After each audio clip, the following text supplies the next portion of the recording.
నువ్వు ఈ రోజు నుంచి డైట్ చేయి రాక్సీ. రోజు చికెన్ మటన్ ఎక్కువ అయిపోతుంది నీకు. ఖాళీ గిన్నెలో కూడా ఏముందని చూసేస్తున్నాడు.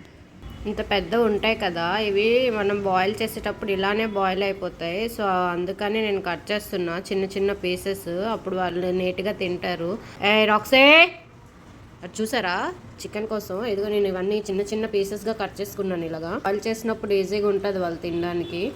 ఇంత క్వాంటిటీకి వీళ్ళకి ఇవ్వాలి, ఇంత క్వాంటిటీ వీళ్ళకి ఇవ్వాలి అని కూడా నేను అలా పెట్టుకుంటాను. మా ఇంట్లో 3 పెట్స్ కదా, ఒక పెట్ అయితే నా పర్లేదు ఎంతైనా ఇవ్వచ్చు. నేను ఇలా డివైడ్ చేసి పెట్టుకుంటాను అనమాట, వీళ్ళకి ఇంత క్వాంటిటీ అని, ఎవరికి తక్కువ అవ్వకూడదని చెప్పి.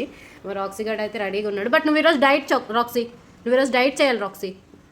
డైలీ చికెన్లు మటన్లు ఎక్కువైపోతున్నాయి నీకు. చూసారా ఇక్కడ ఇస్తాను మా జారమ్మ ఫేవరెట్.